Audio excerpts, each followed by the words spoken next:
Right, and a very good evening to you. Many thanks for joining us. This is Easy Friday on this, the very first day of June. The year is 2022. How many days to the general elections? About 37 days to go, and we are keeping tabs on where different campaigns are being held. Azimio, La Umoja, One Kenya Coalition is in Gusii land. You also know that Kenya Kwanza has been in Embu today. Tomorrow they will be in Tharaka-Nithi, Meru, and so forth. Our team is on the ground keeping tabs on that. The latest today is that President Uhuru Kenyatta is defending the engagement of the KDF in infrastructure development, saying the military seem to be trusted. What are your thoughts on that? We'd love to hear that. So you also have a lot of the news that's been shaping up in business tonight. Kara and Jago will be handling that on the latest in sports. But first things first, tonight, let's look at the bird's view of what we've lined up for you today. These are the highlights. Due to your record of delivering superlative results, I have tasked the KDF from time to time to take charge of various strategic national programs and even to rescue failed institutions. The engagement of the Kenya Defence Forces in infrastructural development.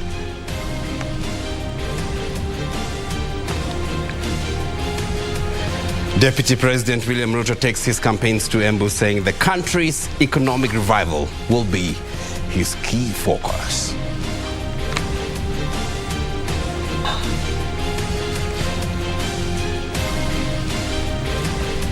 And Azimio presidential candidate Raila Odinga says establishment of industries in counties is the remedy for unemployment.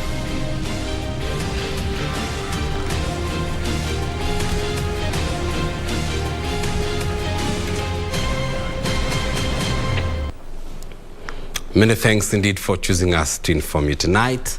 My name is John Kago, riding solo tonight. This is Easy Friday. Now, President Uhuru Kenyatta has defended the engagement of the Kenya Defence Forces in infrastructural development, saying the military has proven that it can be trusted to deliver when assigned duties. The head of state said the KDF has helped turn around the fortunes of vital sectors such as the Kenya Meat Commission, that's KMC, and the Kenya Railway Corporation.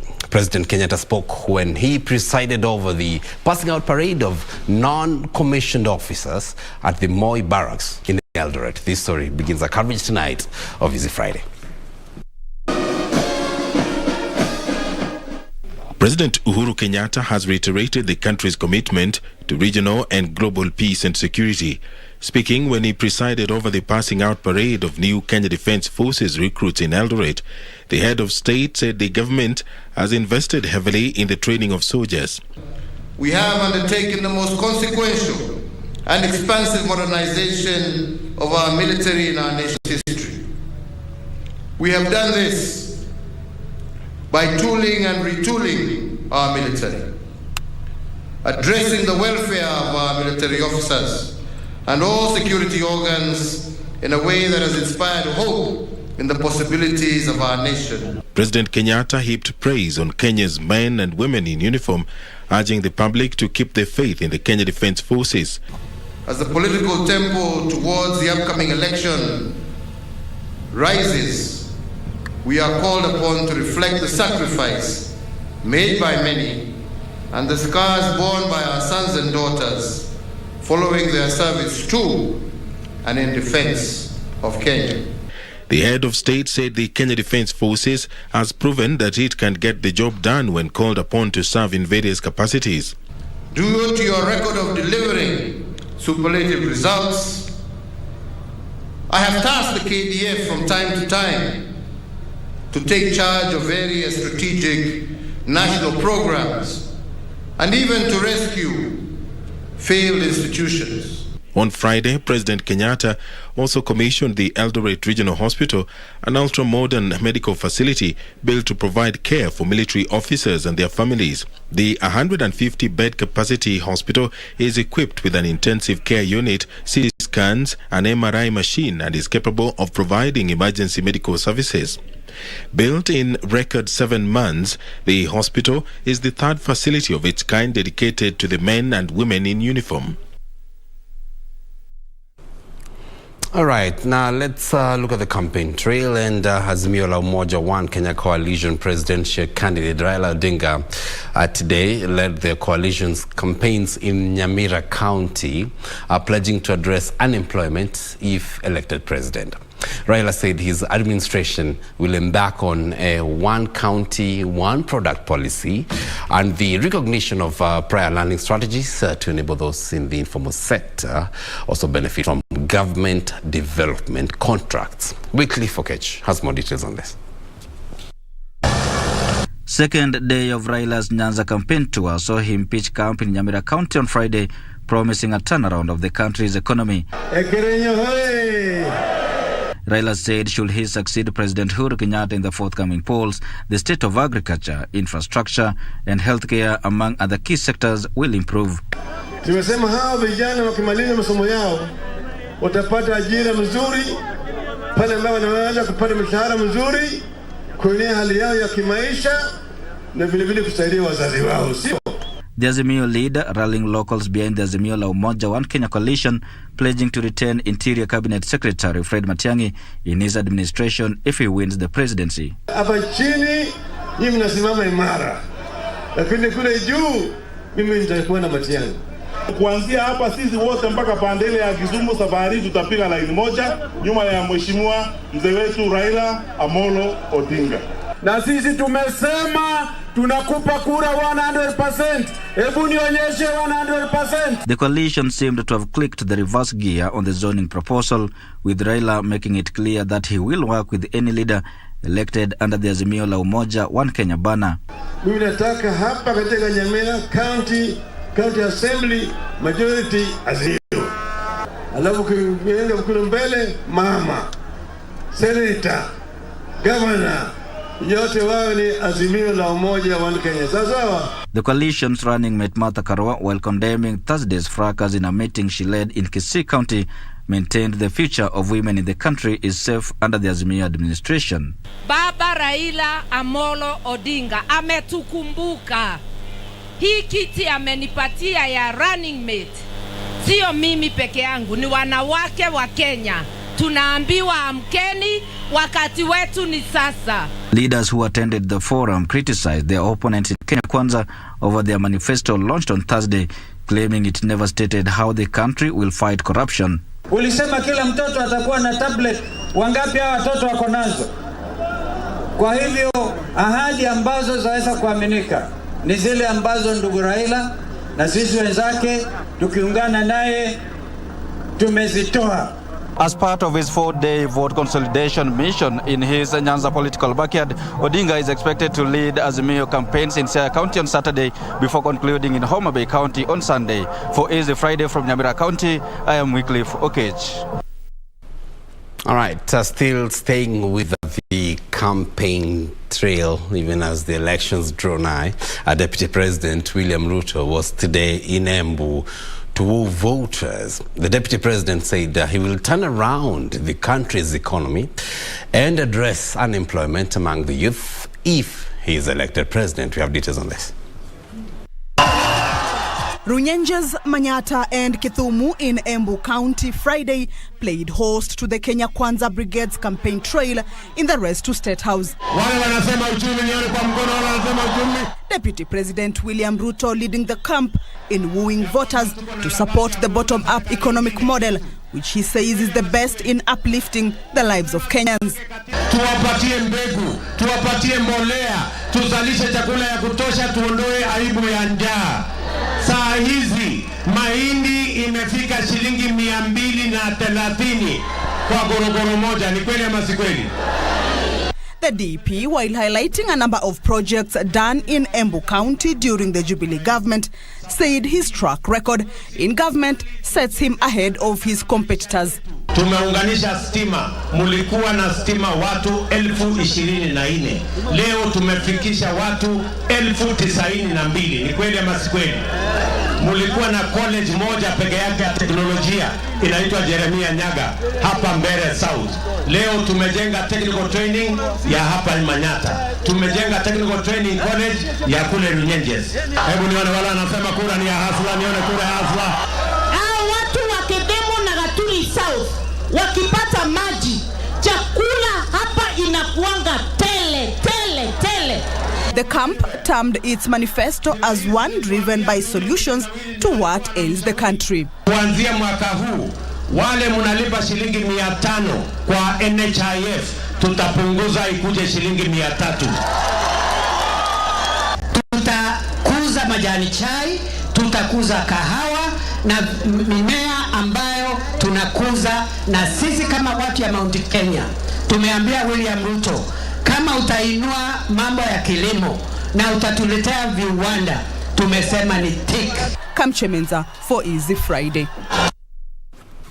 All right then, and yesterday the Kenya Kwanza launched their manifesto, and of course the Roots Party as well did, but this time around we're looking at the Kenya Kwanza manifesto and the reactions thereof now, and a section of political leaders allied to the Kenya Kwanza coalition have welcomed the alliance's launched manifesto, saying the proposal would uplift the living standards of every Kenyan. The leaders said the alliance will ensure every child is put in school and the economy of the country improved for a better future. And get at least 1,000 kilometers for tarmac. That means about 200 kilometers in every constituency. This will be a big deal for Nyandarua. Yeah. The people in the lower cadre, what are we telling them? So that fund, I want it to be the first thing that it will be. Within 100 days, people can feel it. Supply of fresh water, correction of garbage, and also security rights within the whole of Roysambu, because without security rights, you expect that insecurity tends to go higher. Before you get taxed, at least you must have some money in your pocket. So we support taxation after earning some money. Part of the youth in this country, we know that the link between education and getting jobs is getting quite difficult. So for me, I want increased a certain percentage, such as 30% of the youth, to be included in public service. Very rich in terms of agriculture, and so the opportunities are immense for the people of Narok and the entire pastoralist communities. We are going to have a good leadership ahead, and given that he stands a very good chance, this is the only way. We can only say we wish him all the best. All right, now to the corridors of justice, where the High Court has declined to issue orders stopping the Independent Electoral and Boundaries Commission, that's the IBC, from printing Nairobi gubernatorial ballot papers. A voter had moved to court seeking orders that the printing of the papers be halted until the academic suitability of the United Democratic Alliance gubernatorial candidate Johnson Sakaja is determined. Declined to grant orders. Voter who was seeking to block the printing of ballot papers for the Nairobi gubernatorial seat until the issue surrounding the academic qualifications of UDA's candidate Johnson Sakaja is heard and determined. Dennis Wahome moved to the High Court to halt the printing, but Justice Anthony Mrima declined the plea, directed that this will affect other parties before they are accorded opportunity to be heard. Sakaja's case will now be heard on Monday, the 4th of of July. Meanwhile, the High Court has thrown out an application by presidential aspirant Jimmy Wanjigi to be included in the presidential race, citing lack of merit. Wanjigi had moved to the High Court after the Dispute Resolution Committee upheld the decision of the returning officer not to clear him for not having a degree certificate nor meeting the requisite number of signatures of supporters. Serafina Robi for Easy Friday. All right, then that's it. It's time for us to take a quick breather on Easy Friday tonight. Many thanks indeed for choosing us. We're back with more news, a bit of politics as well. Remember, we have My Culture, where we look at different cultures and how they view different things. We also have the Social Media Weekly. That's one not to miss. We're back after this very short break. Keep watching.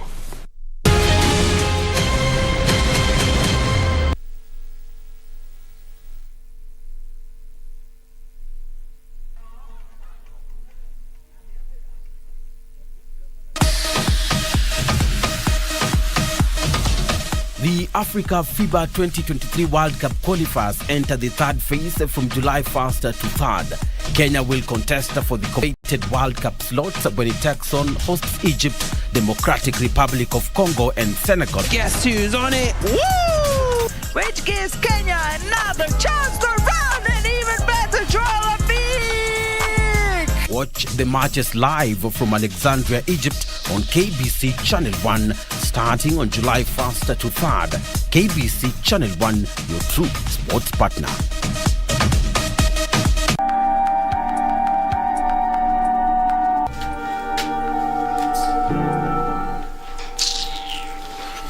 You know, they say you don't choose family. She's not my family. Jackie, msipigane. Alinishika hivi, akanirarulia blouse nilikuwa nimevaa. Akanisukuma chini, hata kidogo nikalia. I'm sure it's something that you've thought about it before, right? Unajua bado hujaniexplainia why you left Jason. We will never ever talk about it again. Well, glad to see you two happy. What do you want? Easy, Tiger. I want us to start over again. Let's fight for this one more time.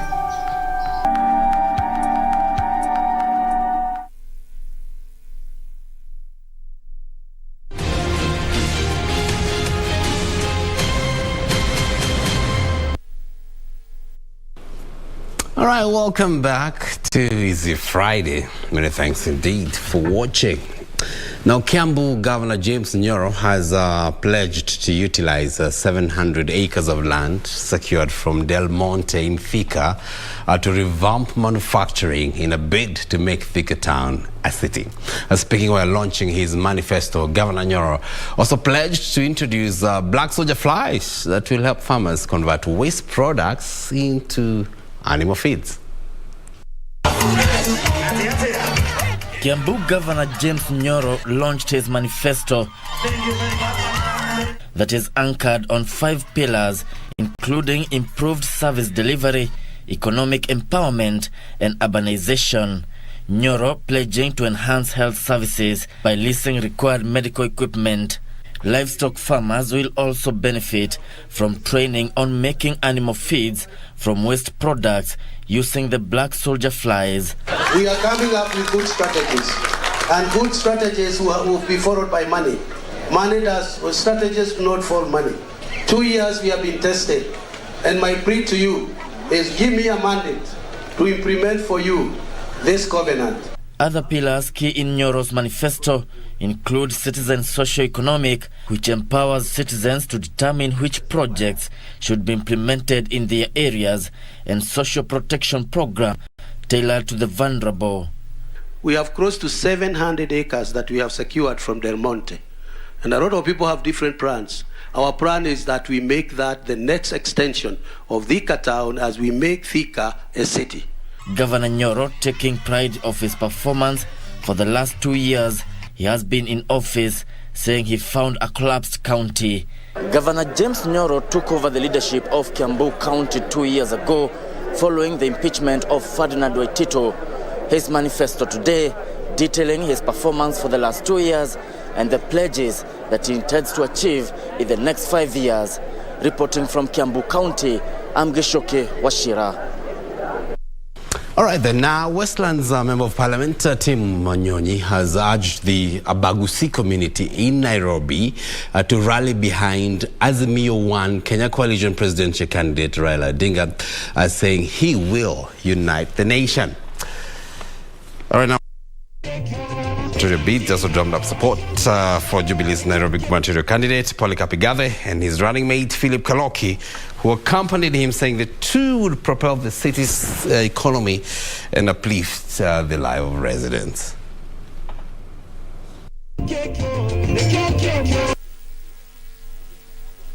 Sasa tukiondoka hapa tuone tukiendesha njiri ya mheshimiwa Wanyama. Tupige kura mapema, tuhakikishe baba amepita na wale foot soldiers wake wote wamepita, si ndio? Ili tumalize hii mambo mapema. Because Papa is promising good things. And the only person who can bring this country back on the road ni Baba na Mother Karua. Hawa watu wawili, we know their track record, si ndio? Walikuwa kwa serikali ya Kibaki na tunajua kazi yao.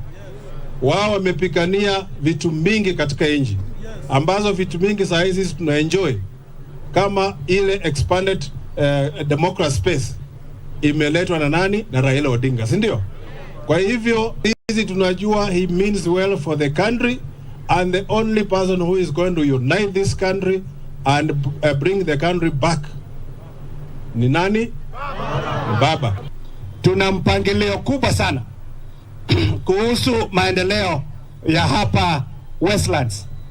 Tungetaka kwanza tuhakikishe ni lazima tuweke standards za city yetu juu sana, na lazima tu transform service delivery ya watu wetu.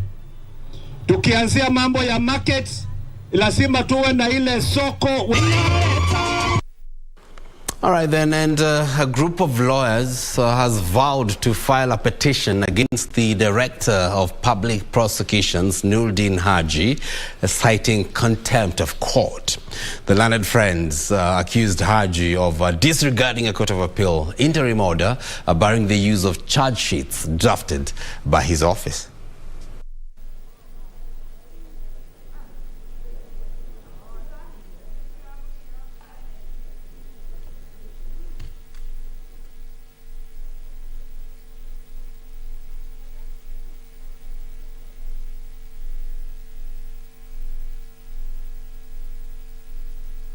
There is nowhere where the Office of the Director of Public Prosecution is required or is requested to append its signature, stamp, and date.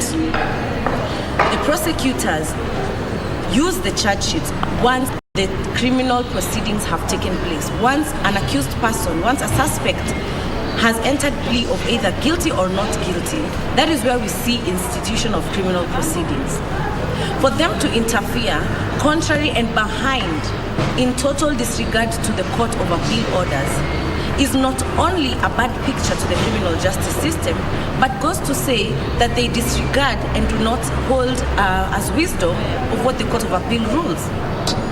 The recent charge sheets that have been drawn and presented before the courts, our criminal courts, particularly here at Milimani Law Courts, are not charge sheets that were previously used, or are not the same charge sheet that had been called to question before my Lord Justice Anthony Mrima. All right, from the courts, every Friday we look at different cultures. And this week's My Culture is an interesting one. Now, elders in every community play a vital role as the custodians of the traditions, and a good one at that. Now, this week, in our segment, My Culture, we focus on the elders of the Giriama. This is one of the 9 Mijikenda sub-tribes, primarily found across Kenya's coastal region. Let us listen in.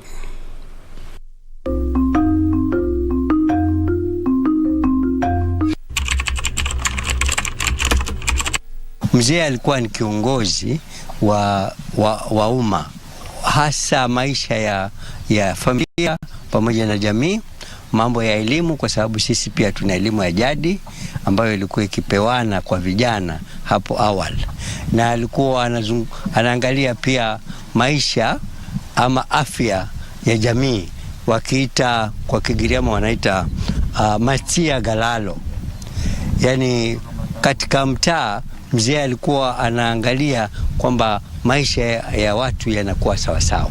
Walikuwa wanaangalia mambo ya madawa, maana hakuna jamii ambayo haiwezi kuwa na matatizo ya ugonjwa.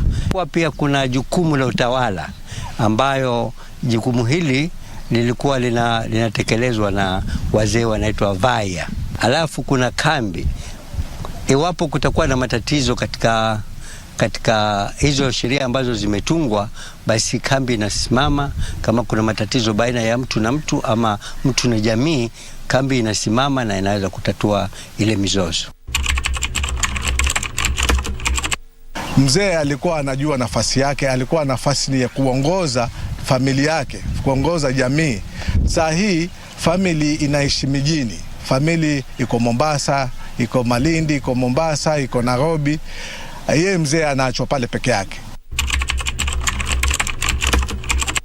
Yale majukumu ambayo mzee wa kawaida alikuwa akiyafanya hayafanyiki tena, na kwa ajili ya kwamba tumesahau zile mila, ndio tumepata matatizo mengi sana. Utakuta kuna mimba za mapema, kwa mfano, kuna dhulma nyingi sana zinafanyika kwa watoto. Sana yale maadili ya zamani ambayo tunataka wa vijana wetu wawe wanaweza kufundishwa, kwa sababu ukitembelea hizo sehemu za jamii yetu utakuta mambo mengi yamekufa. Hakuna dhome, hakuna elimu ya wasichana, hakuna chochote tena. Sasa hiki kituo hasa kazi yake kubwa ni kuregesha hayo maadili ya zamani. Walikuwa si maskini wao, walikuwa katika hali yao ya uchumi ilikuwa ni mzuri. Ule uchumi umebadilika kabisa. Hata ni kama kwamba wao hawawezi kuumudu ule uchumi wa siku hizi. Ni uchumi wa mbio. Yeye kijana kwa babu yake alikuwa ni nguzo. Na huyu babu naye kwa kijana alikuwa ni nguzo, kwa sababu anasema hili ni jina langu, nikiondoka atachukua nafasi yangu. Wazee wetu hasa upande wa Kilifi wanawawa kwa hali ya kasi sana, na yote ni machanganyiko, kwa sababu dini na serikali ambazo ziko hazithamini ile dini ambayo ilikuwako, haithamini ile serikali ambayo ilikuwako ama mfumo ule ambao ulikuwako na maadili yake. Leo amesoma, yeye yuko Nairobi, ana kazi nzuri, anakuja huku labda mara moja kwa mwaka. Ikifika wakati wa Christmas ndio namuona. Huku kwingine matatizo mpaka afanye kuomba kwamba basi huku hatuna chakula, na hiyo nalo inakuwa ni shida, kwa sababu anasemekana huyu baba kila siku ama huyu mama kila siku basi anauliza. Hasa unakuta anaishi maisha ambayo ni ya upweke.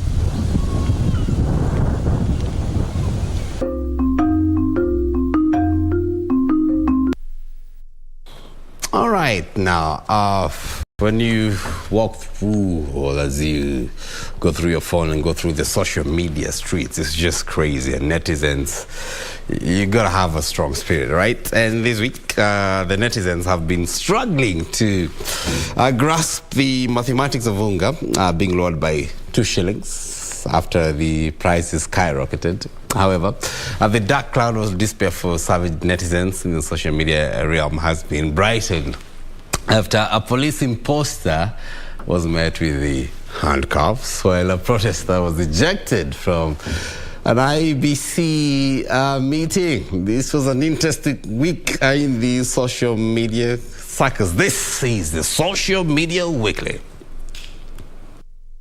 Peaceful protest is our democratic right, but how is it met by the law enforcers? Let's see what unfolded this week. A protester trying to interrupt Independent Electoral and Boundaries Commission presidential candidates meeting was shown the door in a split second. Again and again I ask, what is Kenya without drama? The incident caught on camera attracted varied reaction on the streets of social media. Juagagi talk of returning to the sender. Morio mpe China mandazi. Jovial tweeted, point ni gani, amepea watu wa suti kazi. Brabary wrote, the problem in this country is that poor people are not allowed to speak. This left me thinking. Please, I don't have any time for any gossip now. Yes. Look at it. Stephen, mambo ni mengi, masandio machache. Now, the issue of maize flour prices being unresolved is not sitting very well with Kenyans. Agriculture Cabinet Secretary Peter Munya is on record saying unga prices will be lowered because imported maize will not be levied. However, millers say the prices will only drop by 2 shillings. Netizens are wondering how that price adjustment make a difference. Wafula tweeted, thanks Munya, the 2 bob I'll use to pay school fees, rent and the remaining I'll invest kwa kabiashara kidogo pale Ruiru. Good job CS, wewe ni msarendo. This measure is intended to reduce the costs of maize that is coming into the country and therefore impact on the price of maize and unga. Kamundi wrote, CS Munya is overworking. He has managed to lower the price of unga by 2 shillings from 230 to 228. Makofi kwake. If confidence was a person, then Monica Wamaitha Gitau is definitely taking the prize home after masquerading as a police officer in a TV interview. Mishek tweeted, what a coincidence. 40 days na 40 days of an imposter. Meanwhile, ako Kilimani.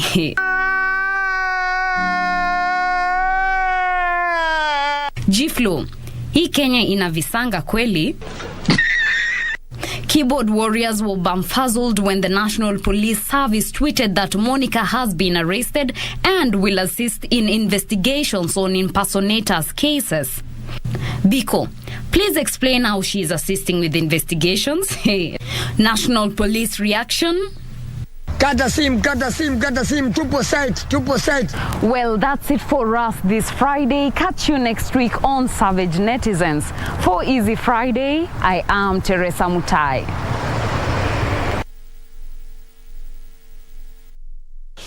I almost took my phone and said, Kata sim, tupo site. We are taking a break. We're in the site for a minute. This is Easy Friday.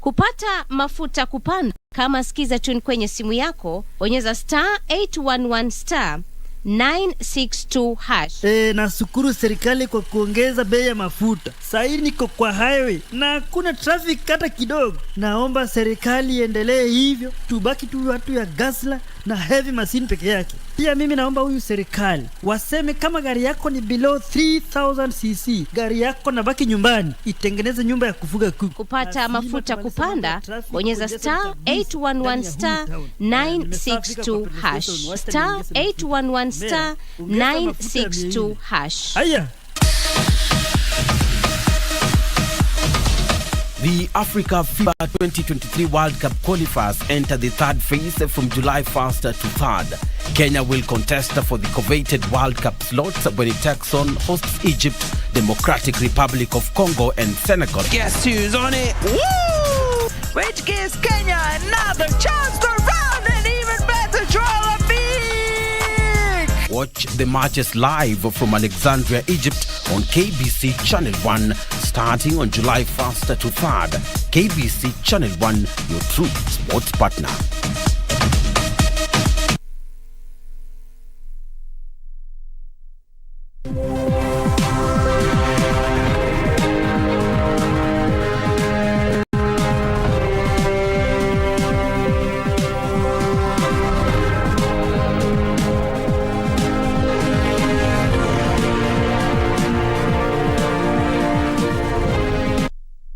We now focus on today's business on this first day of July 2021. My name is Caroline Jenger. It has been described as a sleep inducer with a soothing feeling. Apart from its medicinal uses, chamomile is a highly lucrative herb that farmers in the arid and semi-arid areas are now targeting the export market for higher income. Moses Mwiti, a resident of Mbori sub-county in Meru County, says farmers in the region have abandoned farm crops like beans and maize to practice chamomile farming. Here are the details. The pandemic made Kenyans more health conscious, raising demand for herbs and spices. The number of farmers growing herbs and spices as their main economic crop has gone up in the last 2 years. The latest Horticulture Directorate statistics show that Kenyan exporters made about 800 million shillings in 6 months last year from selling herbs ranging from basil, chamomile, thyme, chives, mint, and marjoram, among others.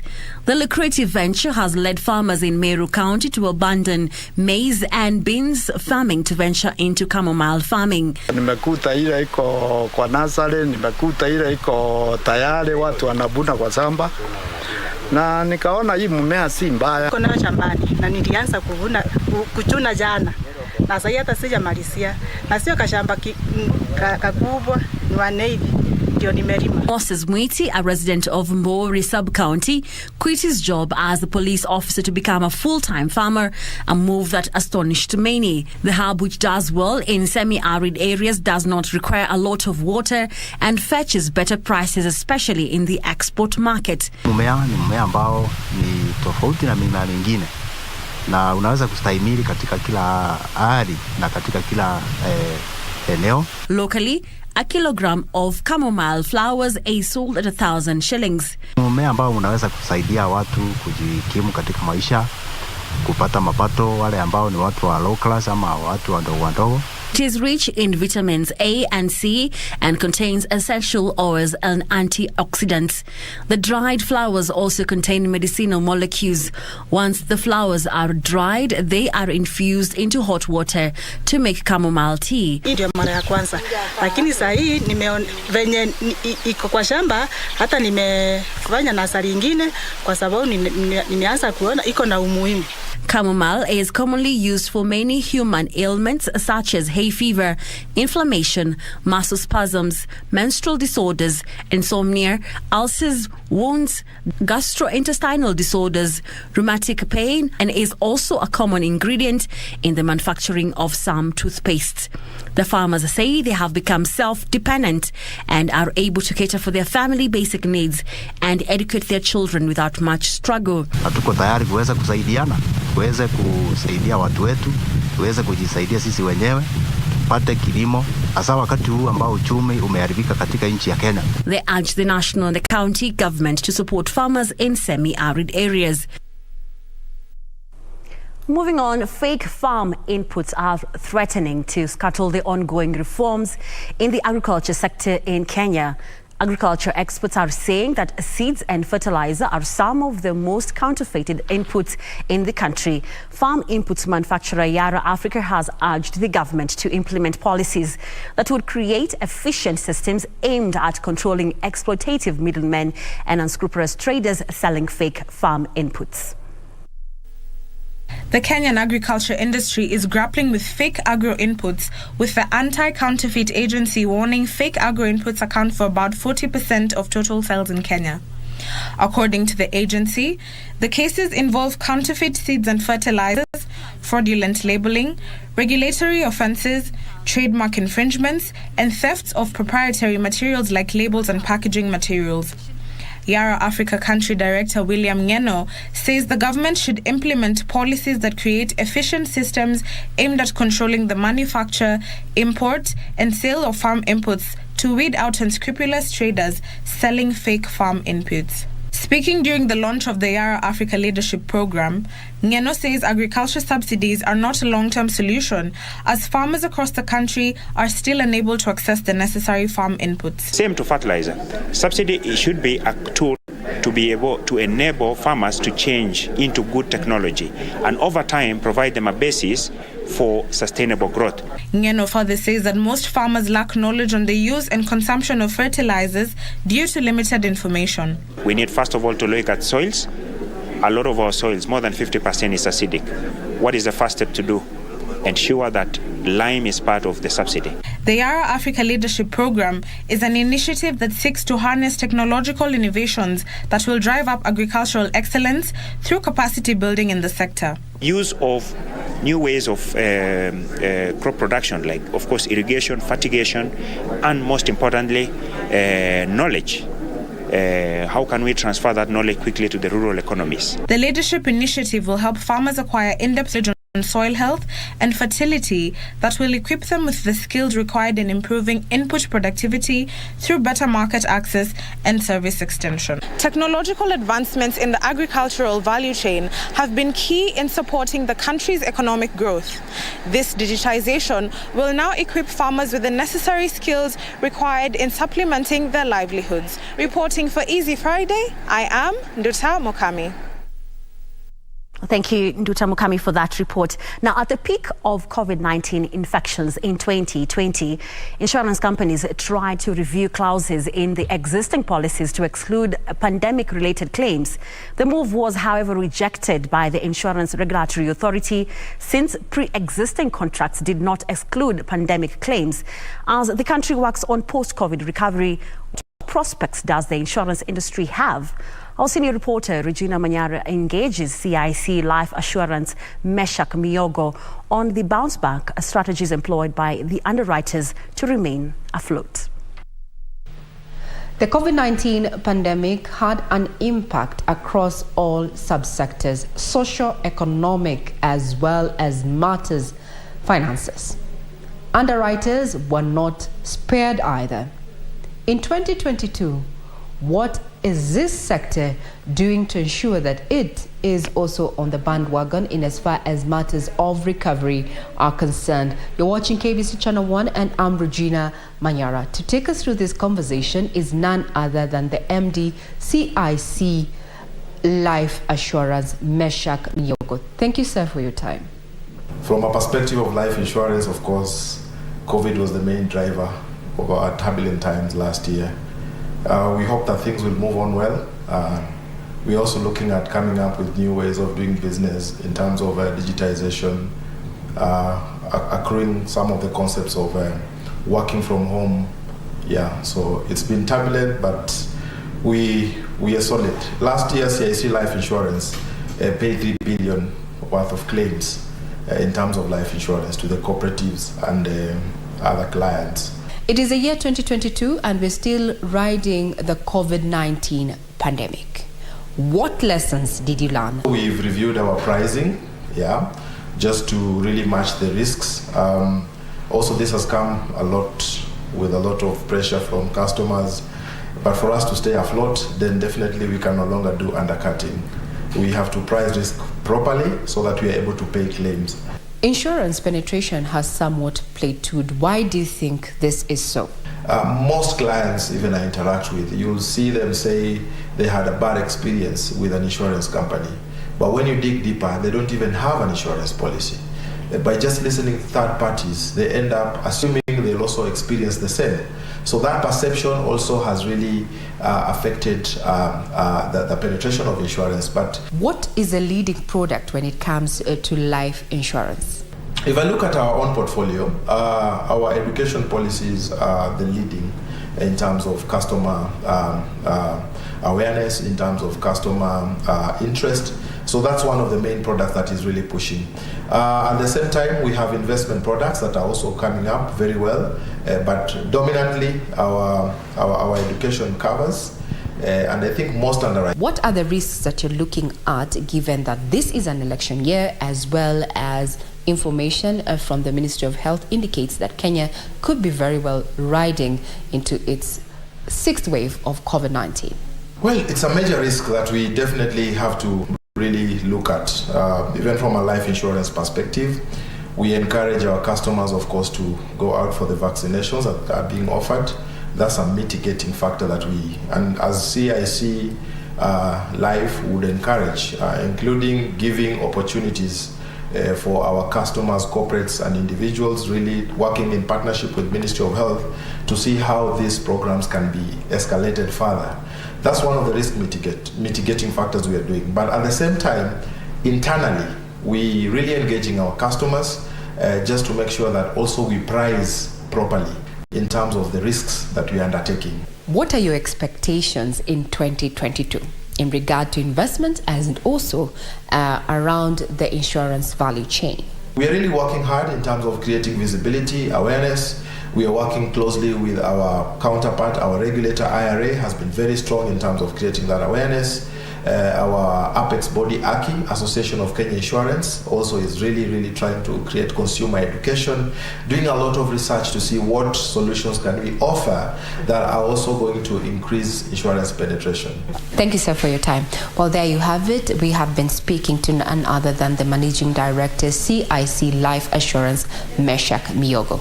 I'm Regina Manyara, and you've been watching KBC Channel 1. And that interview brings to a close business news for tonight.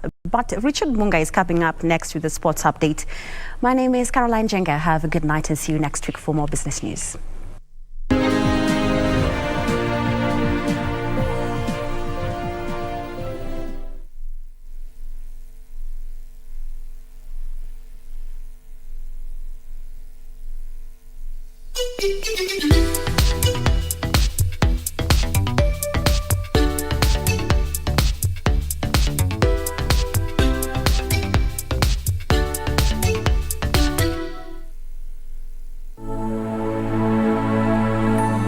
Every day, over 15 million members are transforming Africa.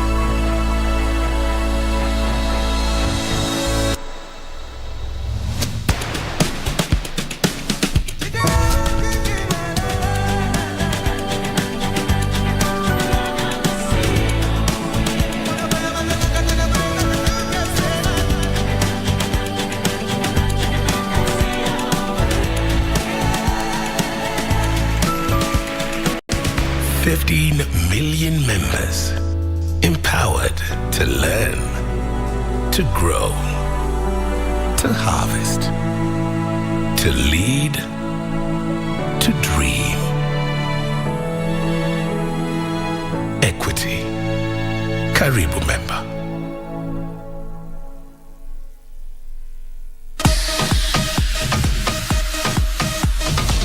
The Africa FIBA 2023 World Cup qualifiers enter the third phase from July 1st to 3rd. Kenya will contest for the coveted World Cup slots when it takes on hosts Egypt, Democratic Republic of Congo and Senegal. Guess who's on it? Woo! Which gives Kenya another chance to run an even better draw of big! Watch the matches live from Alexandria, Egypt on KBC Channel 1 starting on July 1st to 3rd. KBC Channel 1, your true sports partner.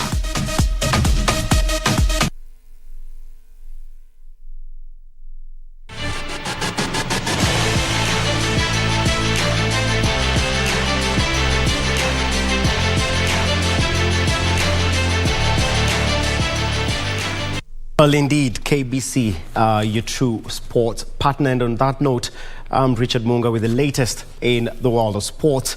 Top on our bulletin tonight, Nelly Jepchirchir and Brenda Chebet won their respective semi-final hits to advance to the finals of the women's 800 meters race at the ongoing World Under-20 Athletics Trials at the Nyayo National Stadium in Nairobi. Athletes who finish in the top two positions will clinch slots in the team that will represent the country at the forthcoming World Under-20 Athletics Championship that are due in Cali, Colombia from the 1st till the 6th of August 2022. Chebet clocked 2 minutes 8.28 seconds to win her semi-final heat ahead of Janet Wafula, who finished second in 2 minutes 14.50 seconds, as Florence Chepkoech wound up third. Target yangu kwa finali ni time yenye wamesema ni qualification time, and now sasa nimekimbia 2:08 and I'm happy. Nelly Jepchirchir clocked 2 minutes 5.71 seconds to win her semi-final qualifying round, relegating Evelyn Chepkoech and Judith Kemunto in second and third places respectively. My target ni kwenda kurepresent Kenya in Cali, Colombia. Kesho finali na tarajia kwamba nitashinda niende ni represent Kenya in Cali, Colombia. A total of 8 runners made it through to the finals scheduled on Saturday. In the corresponding men's race, Brian Mwange topped his semi-final heat in 1 minute 51.22 seconds, while Collins Kibiwot and Edwin Some wound up in second and third positions respectively. A total of 17 finals in 17 events is scheduled tomorrow, with top 2 athletes earning places in the Kenyan team that will head to Cali, Colombia to defend the overall title that the country won as hosts in 2021. Well, not some unfortunate news. The Kenya national basketball team, that is Morans, will miss their FIBA World Cup Africa qualifier match against the Democratic Republic of Congo tonight after failing to travel on time to Egypt. Well, the team is expected to travel tonight and cannot play their first match against DRC, which was scheduled to be played at 11 p.m. tonight. Morans were due to travel yesterday and the match will now be rescheduled. Morans started their quest to qualify for the Global Festival during Window 1 games in Dakar, Senegal in February. Playing in Group D, they lost all 3 games against DR Congo, Egypt and Senegal. Kenya will be targeting to at least achieve that position or better in Group D to advance to the second round of the Africa qualifiers that are scheduled to start in the 4th window in August 2022.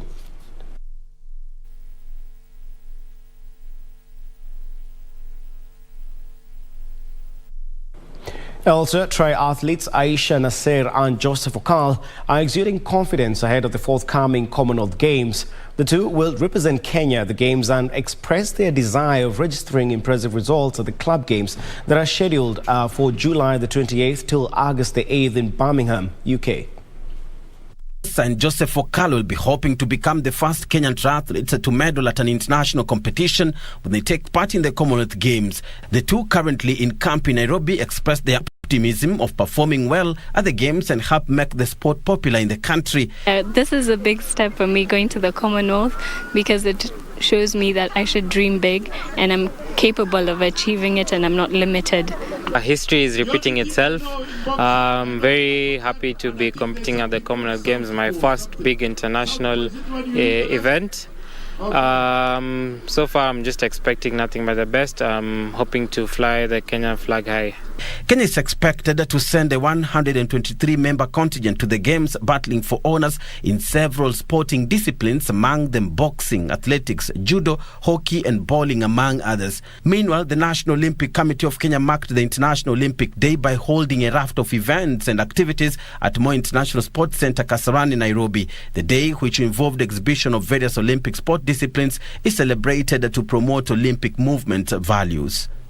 So we just want everybody to get to know tennis more because it's not really known that much like the way football is known. So we just want more people to know and understand how tennis is played.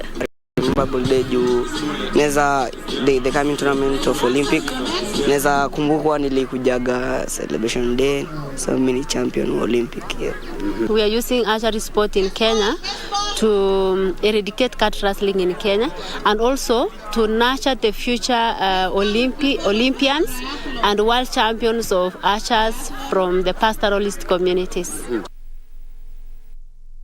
Well, thank you, Bernardo Kumu, for that report.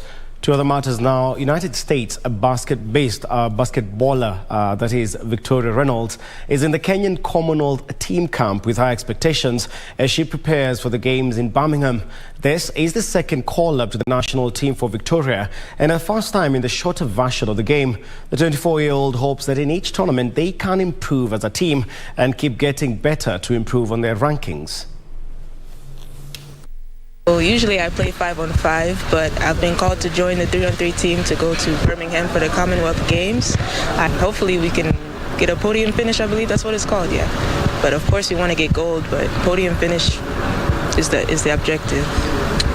I like to compete and I like to see how far I can take myself and also my teammates. So, yeah, 3-on-3 is a lot different than 5-on-5. That's what I've learned. And I've been in camp for a little shy of a week, so just getting adjusted to the pace of the game and remembering like this isn't 5-on-5. There's no rest. You just go always. So I was happy that we won, honestly, especially after, a lot of doubt, I guess. I'm happy that, we were number 1 and qualified for AfroBasket officially. Each tournament, which is every 2 years, that we can improve. Each year we just get better and better. Slowly we move up in time. And visually, I just want to do my best to ensure a podium finish in the visually.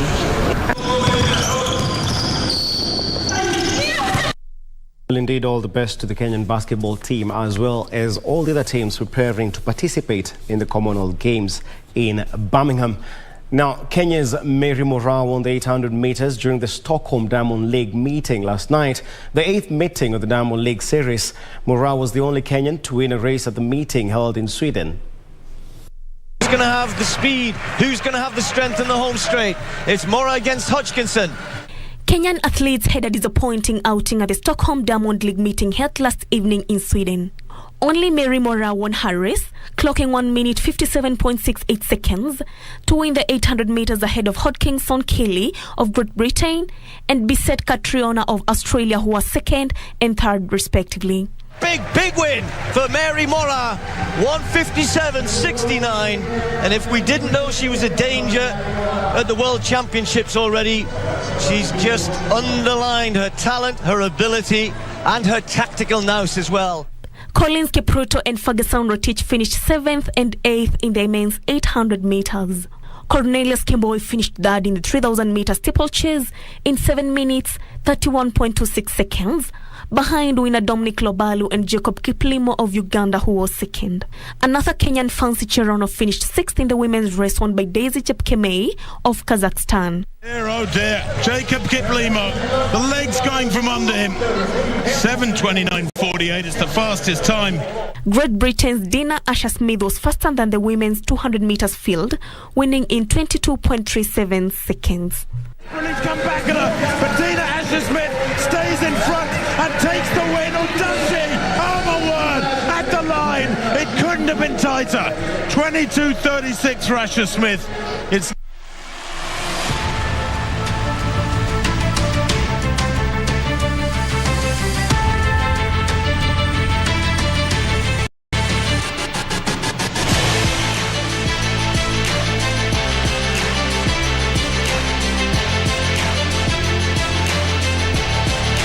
a good one there for Mary Moraa last night. Congratulations in order. Thank you so much, Munga. But when football is now and there's no football, man, I was speaking to one of my best friends, Isimi Samir, and he tells me when there's no EPL, man, it's just crazy. Not only EPL, Yeah. I mean, we also have the Kenya Premier League, which was quite interesting this season. Most sports are centered, most, let's say, sports fans are looking for the football stories. But then again, there are those of obviously looking out for rugby. You have athletics, which is one of the... Yeah, like the Diamond League series that we were talking about just not long ago, yeah? Exactly. Yeah. And that is impressive, and obviously let's remember to support our athletes. Yeah, absolutely. There's more than just EPL. Exactly. But you can't tell that to my best friend. You can't tell anyone. You will never hear That's the thing. But just remember, guys, we have of course, the Commonwealth Games coming up. Support Team Kenya as they prepare for that. And, opposite. Opposite. To cut his him. Many thanks indeed for watching Easy Friday tonight on this very first day of July 2022. 37 days to the elections. Remember, here on KBC Channel 1, we are following the campaign trail, and even when on the day of the elections and during that period, even after the elections, keeping up to date on all that will be happening. You can trust us to give you factual information when it comes to that. Many thanks indeed for choosing us tonight. My name is John Kago. Well, I'm Richard Munga. Thank you for joining us for the sports update.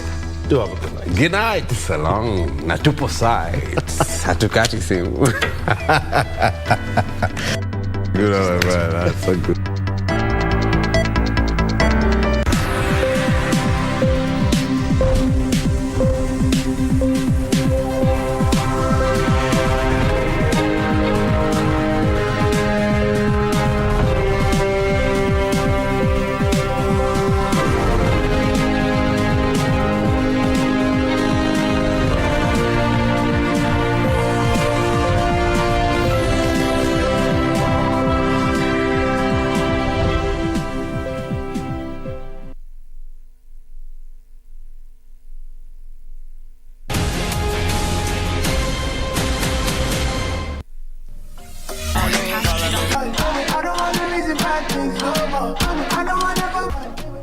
Absolutely feeling the energy right here. This is Easy Friday. My name is Shiksha Arora. You're on KBC Channel 1. Thank you for tuning in. Remember, you can keep the interaction in. The hashtag is Easy Friday at Shiksha Arora, at KBC Channel 1, and at the one and only Flati Carlos, a dancer, you know, one of the most popular TikTok artists that we have in the country. And now he's an ambassador for all these wonderful brands. He's doing big things. And Kisumu. Oh, okay. Yeah. So Jaber. Jaber, Dongi. Yes. Nice. And then when you had the party and then you just decided to go and dance? Yeah, like I started getting serious when you're dancing. I was raised up in a Catholic school. Okay. So like we used to go to dance in church. Yeah. And then like we could have like the mothers coming in, the pastors coming and giving us like bread for the pocket money and stuff. So like we took it like a job that time because it wasn't like money value. Yeah. But they used to give us like food so that we can go and in school. And Yeah. entertain as Exactly. well. So we used to be dancing in the church, and then after that, I got up and I became a gospel dancer. Wow. For system unit, actually size 8. And Really? Yeah. That's something that I've never known. Yeah, I so used you to be a started gospel. off with gospel? Yeah, I used to be a gospel dancer. Okay. Yeah. And then after that? After that, I went to like self-made. After like having danced 98, and then I became self-made. That's amazing. So for those of you who don't know, you know, what Carlos does, he's also a teacher. He's also a choreographer. He has dance classes. He actually teaches, you know, people of all ages and sizes and, you know, people from everywhere, basically. Yeah. If you have feet, you can dance. That's what I believe. Exactly. And I think that's what he's really preaching out here. I've watched you dance and I've watched some of your choreographies. And I have to say, like, I feel like for you, dance is more about just enjoying yourself, Exactly. right? Yeah. And less about the skill and the technique and stuff. You're very skilled. You're so technical with your steps. You know, you are very good as a dancer. But I love the way you're just so free and you really enjoy yourself. Yeah. So dance, I know, is a way of self-expression for you, right? What does it make you feel? That's why I'm called the dancepreneur. Okay. Because as long as I'm dancing, mentoring, and also I'm reaching out to every single person. As you know me, Snanga Madarao. Yes. And it has like made me who I am right now, because I can say I'm doing dance and I'm receiving like a good lifestyle. Yeah, from because just of dancing. dance, from dance. And I feel like it's through dance that you're able to get all these other jobs that you're doing. Exactly. In terms of social media, you know, influencing and content creation. And of course, now you're a brand ambassador for so many brands out there. Yeah. So it's through dance that they noticed you, right? Yeah, many people say you need to be an actor, you need to be this, a comedian. Yeah. So like us just popped up and like we're doing dance on TikTok, and then TikTok it became like a business whereby you can do somebody's dance and music, it goes viral. So like people started investing on the dance campaigns and stuff. So that's why we had like brands coming in, corporates coming in, and then that's why we earn our income. Right, so you know, it's through dance that you are able to tap into all these other forms of you know, income, right, that you're getting right now, in terms of content creation, in terms of influencing, in terms of being a brand ambassador, you know, in terms of being a dancer for all these artists. Exactly. So it's through social media that you are noticed, right? And when did that happen? When did TikTok just blow up for you? When did you get your first viral video? I became the first king of slow-mo in East Africa. Wow. And then like we had a competition for all slow-mo kings, queens in South Africa and Nigeria. Oh, when you went there? Yeah, so like we performed, mainly we were like posting it up, and then you're chosen, and that's where I won like my first award. You And actually like crowned the king of slow-mo. no, like it was in different countries. Like you had like from Nigeria, we having one person. Okay, South so Africa, you were Kenya's representative. East Africa. East Africa's. Hey, come on. So when was this? Which year? Back in 2019. 2019. Yeah. And then you went for the competition? Yeah. And then how was the experience? COVID came in. Oh no, it's okay. But you still were chosen, right? Yeah, they just chose us online. Online, and Yeah. that's how you found your name, King of Slow-Mo. Exactly. Actually, that's where I discovered you as well. Because I used to see your slow-mo moves, and I'm like, where? You know, people think it's easy, Yeah. but it's not. To me, it is. For you, fine, you're flirty Carlos, but like for someone like me, doing slow-mo, I feel like it's even harder than doing a dance because your body needs to be so controlled. No, actually, you just need to move. You're not moving, Yeah. but you're moving in 1 second. Teach me a step right now. You see, A slow-mo step. most people Yeah. tend to walk. Yes, that's what I do. Yeah, but especially when you're a professional, you can just stand. That's why slow-mo normally starts from here. Okay. So when you're doing a portrait, Yeah. don't move your legs. Okay. You just move your upper body, and then your legs come stiff. Okay. So you're just moving there. You see, like I'm moving in seconds. So when you see on the camera, Yeah. it's a different flow than in real life. Oh, interesting. Yeah. So when you're doing the leg, Yeah. you can just, You can see the movement. yeah, like Do that again, do that again, do that again. you just walk and then, I'm always so amused. Whenever I see someone doing slow-mo, I find it so fascinating because I can't do it personally. And it's a skill. Yeah. It's a dance form right now. So many people are actually adopting it and people are becoming so good at it. Yeah. And you've become so great at it. I That's appreciate amazing. Carlos, in school, what were you like? Were you like those naughty kids? You know, the guys who are like...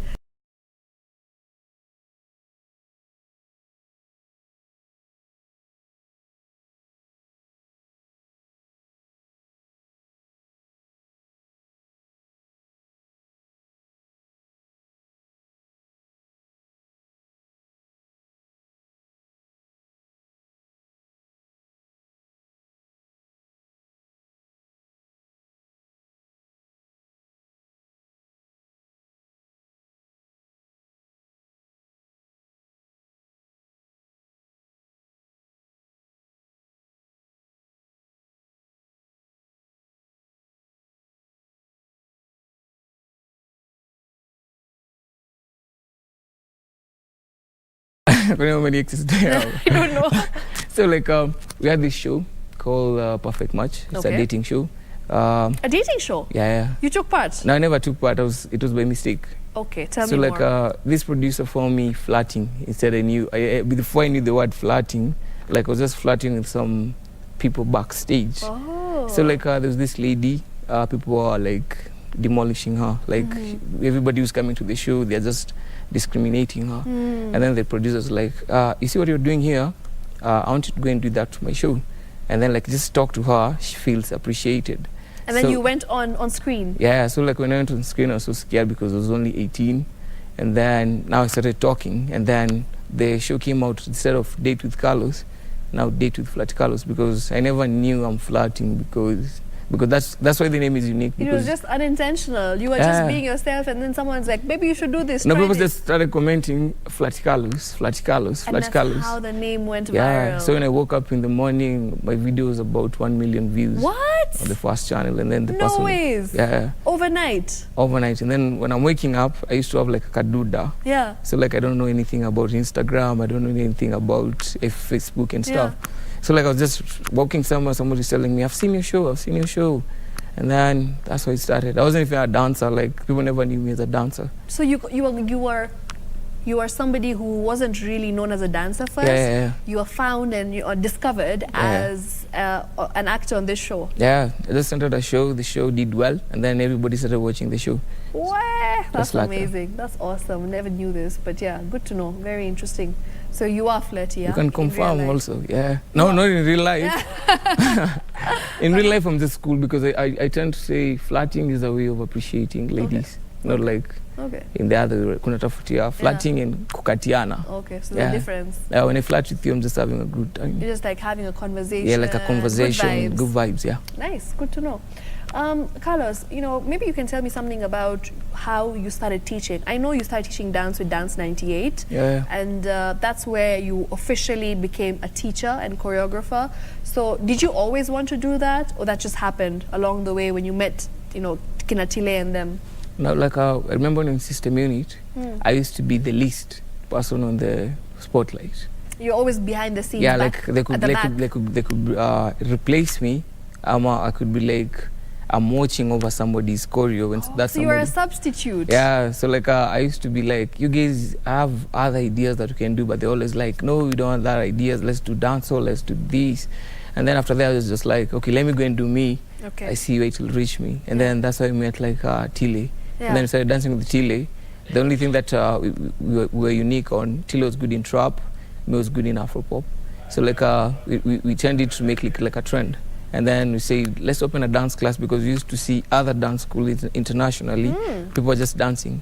So let's say, let's do it African, because we had Nigerian dancing, South Africa, and then we brought it to East Africa, and then everybody just started doing dance classes. That's amazing. So how exactly did Dance 98 happen? And when did you decide, I want to be a teacher, I want to be a choreographer? When did that happen for you?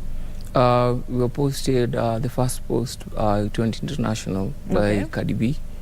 Do you know, I actually think that's how I found you, because there was a video I think you did for Justin Bieber. Yeah, we did Justin Bieber, we did KBC. Yeah, and that's where you guys went viral. Yeah. And I was like, these are Kenyan boys, these are our peeps. They're like being reposted by Justin Bieber. So you also reposted by Cardi B. Yeah, Cardi B, Offset. Offset as well. Yeah. Hey, look at you. Lanes, my guy. Thank you. So that's how you were discovered. Yeah, before that, you were discovered Kenyanly. Was the video that we started doing. If a song comes out, we jump to it on the streets. Okay. So you couldn't find a couple of dancers just dancing in the street, and then we made it modern. The way we dress, you're like cool kids, but you're dancing to oldie songs. Oh. Yeah, so people are looking like they're not oldies, but they're cool when kids. They start dancing. Yeah, and then fancy places, and then cars at the back. So people are like, we love the style. It's an oldie song, but the way you guys are putting it, it's a different style. So you really took advantage of the street culture. Yeah. Right? And then you ran with it, and then look where you reached. You reached LA, Kina Cardi B, Hollywood. So when your video first got shared by Justin Bieber, by Cardi B, and you got overnight success, how did it feel when you woke up and you're like, wait, did my video just get shared by Justin Bieber? Did you think that would ever happen? The hype was so big to the extent you guys were just like, okay.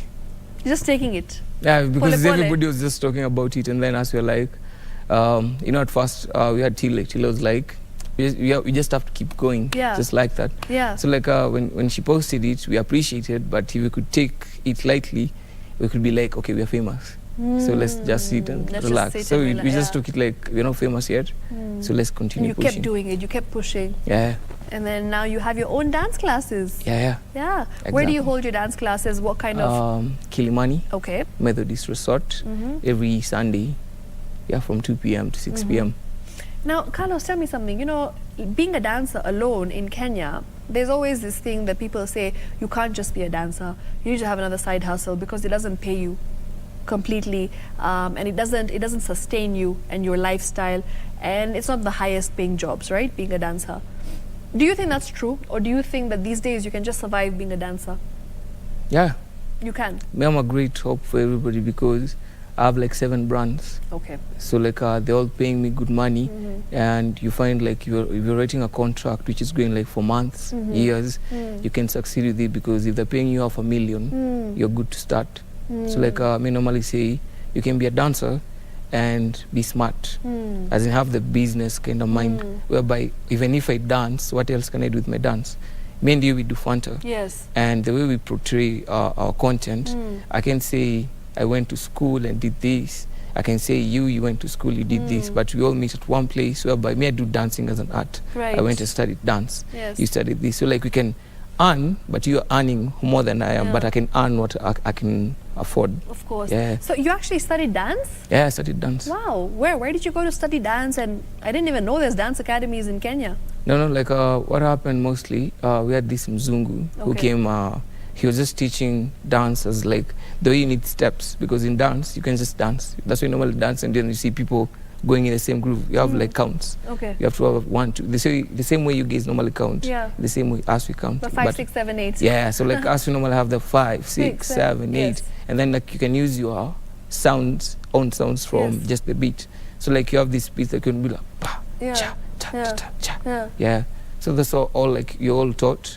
And then like he was from South Africa. Oh, so you actually learned like, you know, the technical, you know, little things behind dance, and of course things like the skill. Yeah, that's why I can give you an example. You find my dance easy. There are dancers who can do somersaults. There are dancers who can do acrobats, break dance, but you need to study the crowd. Like this Saturday when we are at Amapiano, you can't dance you have to dance to entertain, not show off. Yes. That's one of the things you're told. So like when you're seeing your audience, you have to study your audience. So that they enjoy. Exactly. So you have to keep them in your dance. Nice. So you have to play with your hands so that they can follow you.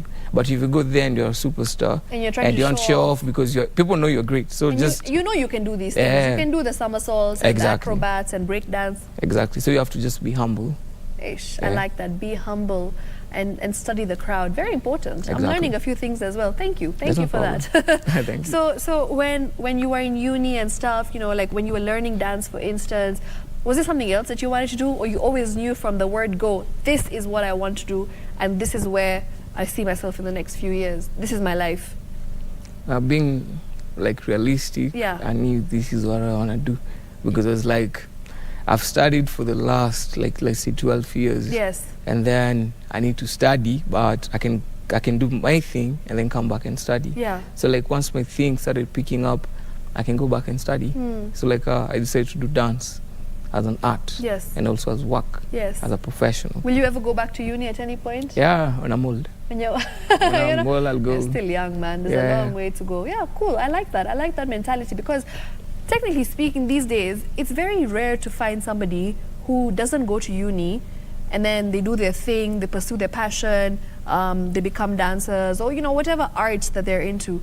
And then at some point they go back to uni. It's very rare, but I like that mentality, because now, in the West especially, people are doing that. Yeah. And it's becoming popular, because people have realized that if I'm young, I have all the energy in the world to do what I want to do, and I'll give my 200%. Yeah. But when I'm older, like obviously 25 plus, you know, heading towards my 30s, and after I've become an educated person, I wouldn't have that same enthusiasm and I wouldn't have the same energy, right? Exactly. So I like that. Because in school, you can't study when you're famous. That's one thing. Okay, you, I like that. Like us, we're in school, but when the fame started coming, you can concentrate studies and fame, because in school people will be looking at you weirdly.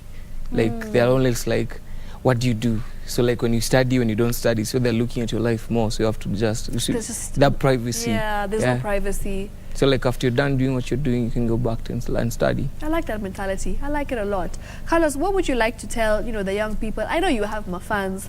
I've been to events with this guy, and like there's lines. People are just out there, my selfies, my videos, and he's so humble. Like he will never say no. He's always smiling, and I love that about you. I love that you're so grounded. You're so humble. It's just so nice to see someone as famous as you, so disciplined. Do you say that maybe your parents have something to do with it? Your upbringing has something to do with it? How are you this humble? Able tell me? My mom. Your mom? I was raised up with girls, so like I never used to talk. Really? Yeah, you can't talk when you have so many sisters? Yeah, I had to do the dishes, do the washing, everything. So like I was always busy, and I had to be disciplined so that I can go out and dance. Yeah. Because my mom used to tell me, you can't go out and dance when unless you do this. Yeah, so like I just have to finish, and when I'm in front of people, I'm a shy person. You're very shy. Yeah.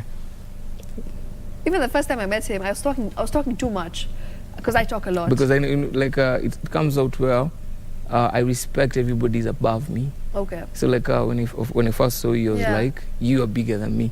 Because if I could come there with a celebrity kind of vibe, I could be like, we couldn't have the same conversation. I love that about you, because the truth is that I feel like you're always observing what's around you, and you're just taking it all in. Yeah. And then you go home, you visualize, and you're like, wow. Then you grow from there, right? You grow from each and every experience. Yeah, I've studied you. I remember the first time I met you, I was just telling you, he barely talked. I did almost all the talking, and I made sure he's comfortable. And then he said something really funny to me. We were supposed to go for an event together, and he goes to me, he's like, please, can I come with you, because I don't like to talk to people. I'm scared of talking to people. Yeah. And I can't talk, I can't do the talking. And I was like, how are you surviving? No, like, you know, Because when I'm with my friends, yes. we talk. Okay. So when I pull up, I'm usually working with my crowd. Yes. So like when I'm having my boys, even if we go somewhere, I can talk. But when I'm called, like the event that you're called for Coca-Cola, I was alone. And then they were saying like the invite is for one person. Yeah. So like reaching a place, you have to say hi from the gate.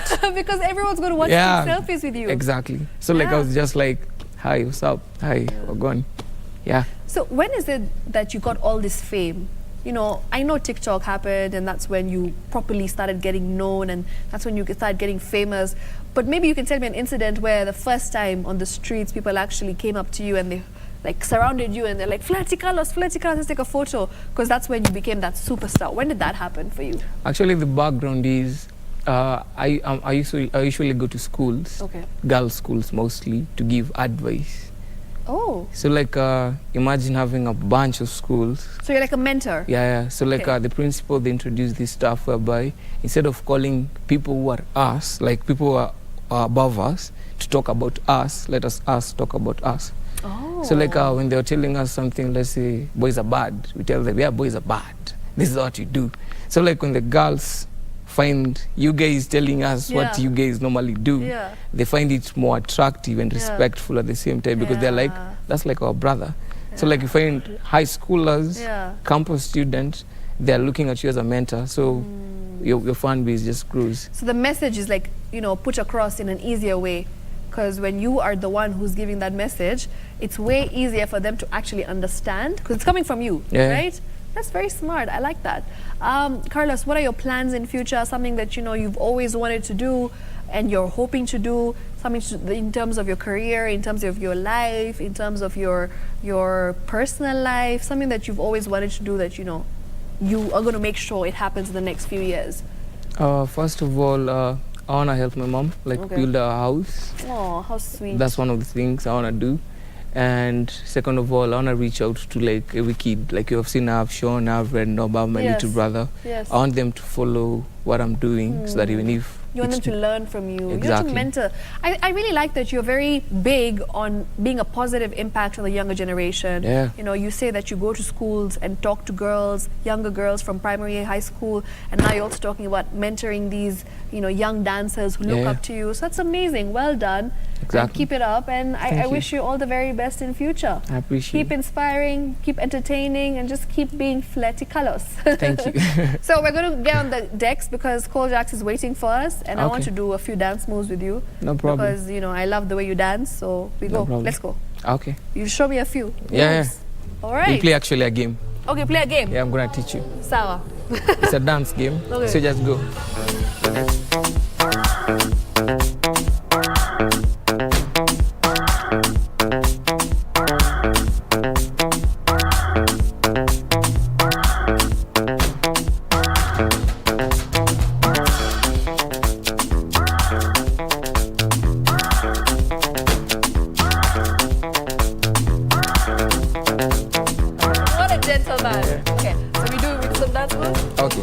Only put here. Shake like this.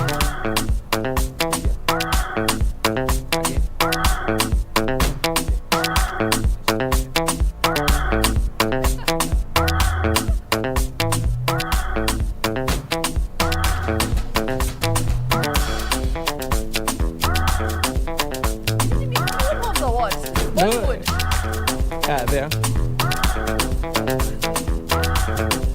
Nice one.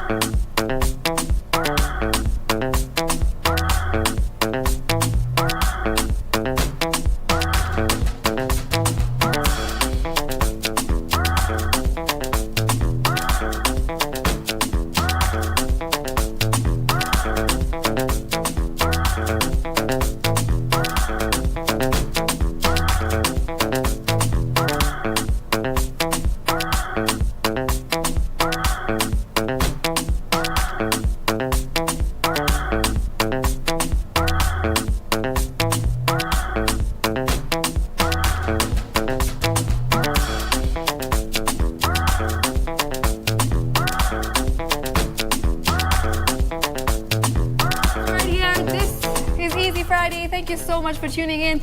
I had a blast. Like you said, I'm out of breath. Dance sometimes does things to you. But yes, this man as ever just doing the thing, inspiring the younger generation, and I hope that you've learned something from him. We'll make sure we do this next week, same time, same place. By the way, you can follow Fletty Carlos on @FletCarlos. Instagram, Fletty_Carlos. Flatty_Carlos. TikTok, Fletty Carlos. Instagram, YouTube, Dance with Fletty Carlos. That's it. Follow him everywhere, okay? Show him love, and we'll do this next week. Shiksha Arora signing out. Good night. Wagwan.